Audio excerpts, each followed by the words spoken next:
কালি সংবাদ মাধ্যমত দেখিবলৈ পোৱা গ'ল প্ৰচাৰ হোৱা দেখিবলৈ পোৱা গ'ল যে মহিলা আসন সংৰক্ষণ বিধেয়কখন বাতিল কৰা হ'ল বুলি সংবাদ মাধ্যমত দেখিবলৈ পোৱা গ'ল আৰু লগে লগে দেশৰ গৃহমন্ত্ৰী তথা অসমৰ ডক্টৰ হিমন্ত বিশ্ব শৰ্মা ডাঙৰীয়াই মন্তব্য কৰিলে কংগ্ৰেছ হেনো মহিলাৰ বিৰোধী দল। এতিয়া ডক্টৰ হিমন্ত বিশ্ব শৰ্মা ডাঙৰীয়াক প্ৰথমে ৩টামান প্ৰশ্ন সুধিব বিচাৰিছোঁ যে অসমত যে নিৰ্বাচন হৈ গ'ল ২০২৬ তাত মহিলাক কিমান টিকট দিলে, বিজেপিয়ে মহিলাক কিমান টিকট দিলে, প্ৰথম প্ৰশ্ন। ২ নম্বৰ প্ৰশ্ন, যিটো দলৰ ১/৩ সাংসদ নাৰী নিৰ্যাতন ধৰ্ষণৰ লগত জড়িত অভিযুক্ত তেওঁলোকৰ মুখত এনেধৰণৰ ন্যায় কথা ক'লে শোভা নাপায়। আৰু ৩ নম্বৰ হৈছে যে আপোনালোকে ৰাতিৰ ভিতৰতে মানে চৰকাৰে ৰাতিৰ ভিতৰতে ৰাতি ১২টা বজাত বিল পাছ কৰা আপোনালোকৰ ৰেকৰ্ড আছে, তেনেহ'লে আপোনালোকে ৩৩% মহিলা সংৰক্ষণ বিধেয়কখন নিজে পাছ কিয় কৰা নাই আজিলৈকে? এইখনটো যদি চাবলৈ যাওঁ ২০২৩ চনত কেন্দ্ৰীয় বিজেপি চৰকাৰে এই আইনখন গৃহীত অলৰেডি কৰি থৈছে, ৰাষ্ট্ৰপতিয়ে স্বাক্ষৰ কৰি থৈছে, সম্পূৰ্ণৰূপে বিধেয়কখন আইনত পৰিণত হৈ আছে। কেতিয়া কাৰ্যকৰী কৰিব? এইখনটো কেতিয়াবাই পাছ হৈ আছে, ৰাষ্ট্ৰপতিৰ ছিগনেচাৰো আছে। কালি আচলতে যিখন বিল গৃহীত নহ'লে সেইখন হৈছে, যিখন বিল বাতিল কৰা হৈছে সেইখন হৈছে সমষ্টি পুনৰ নিৰ্ধাৰণ বিল, যি বিল সংসদত মোদী চৰকাৰে প্ৰণয়ন কৰিব নোৱাৰিলে।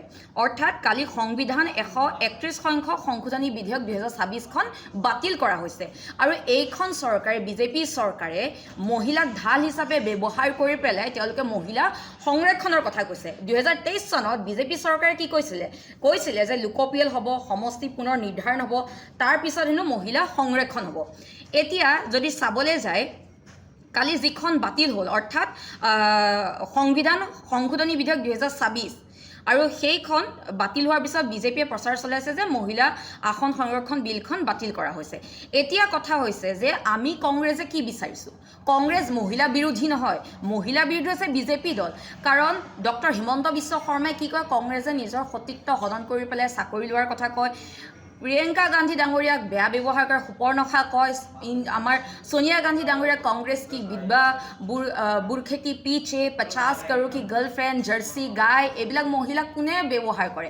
আজি মণিপুৰত মহিলাৰ ওপৰত যি অত্যাচাৰ হৈছে সেই বিষয়ে বিজেপি চৰকাৰখনে মাত মাতিছেনে? হাথৰাজ কাণ্ডৰ ওপৰত মাত মাতিলেনে? কুলদীপ সেংগাৰৰ ওপৰত মাত মাতিলেনে? ব্ৰিজভূষণৰ ওপৰত মাত মাতিলেনে? আজি বিজেপি বাজপেয়ী ভৱনত 7টা বজাত কিয় মহিলা প্ৰৱেশ কৰিব নোৱাৰে? এতিয়া বিজেপি বিৰোধী মহিলা বিৰোধী কোন হয়, বিজেপি নে কংগ্ৰেছ? এতিয়া কথা হৈছে যে কংগ্ৰেছে কি বিচাৰিছে? কংগ্ৰেছে আমি মহিলা আসন সংৰক্ষণ বিৰোধিতা কৰে নাই, আমি এইটোৱে ক'ব বিচাৰিছোঁ যে 500 যি 45খন আসন আছে তাতেই মহিলাক কিয় আসন সংৰক্ষণ নকৰে? 33% সেই আসনৰ ভিতৰতে সংৰক্ষণ কৰক। এক্সট্ৰাকৈ 815খন আকৌ আসন কিয় বঢ়াবলগীয়া আছে মহিলা সংৰক্ষণৰ কাৰণে? আৰু বিজেপি চৰকাৰে যদি মহিলাক ইমানেই সন্মান কৰে তেনেহ'লে পিছপৰা শ্ৰেণী, দলিত, আদিবাসী, OBC মহিলাসকলক সেই বিলখনত কিয় তেওঁলোকক কিয় সাঙুৰি লোৱা নহ'লে?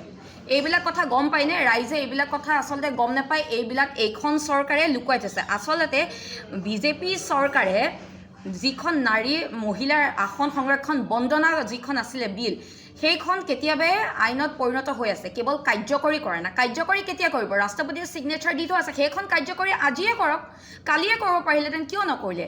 এতিয়া ডিলিমিটেশ্যনৰ কথা কৈছে। এতিয়া বিজেপি চৰকাৰ তথা মোদী ডাঙৰীয়াই আমাক চৰ্ত বান্ধি দিছে যে ডিলিমিটেশ্যন কৰি পেলাই আসন বঢ়াব, তেতিয়া ডিলিমিটেশ্যন কৰক, তাৰপিছতহে মহিলা আসন সংৰক্ষণ তেওঁলোকে কৰিব। এতিয়া বিজেপি চৰকাৰখনে মিছা এটা প্ৰপগেণ্ডা চলাই আছে যে নাৰী বিৰুদ্ধে আমি হেনো থিয় দিছোঁ, কংগ্ৰেছে হেনো নাৰী বিৰুদ্ধে থিয় দিছে। এতিয়া নাৰী বিৰুদ্ধে কোনে থিয় দিছে? নাৰী বিৰুদ্ধে ক'বলৈ গ'লে আপোনালোকেহে থিয় দিছে। সমষ্টি পুনৰ নিৰ্ধাৰণ কথাটো বাদে দিছোঁ, চেঞ্চাছ এটা হোৱা নাই। চেঞ্চাছ কিয় হোৱা নাই এতিয়ালৈকে? যদি ভুল হোৱা নাই 2011 চনতে হৈছিলে কংগ্ৰেছৰ দিনত। সেই কংগ্ৰেছৰ দিনৰ পৰা আজিলৈকে হোৱা নাই। 2026ৰ ভিত্তিত কৰক। কিয় 26ৰ ভিত্তিত কৰিব পৰা নাই? আঁচনিবিলাক যে দি আছে কিহৰ ভিত্তিত দি আছে?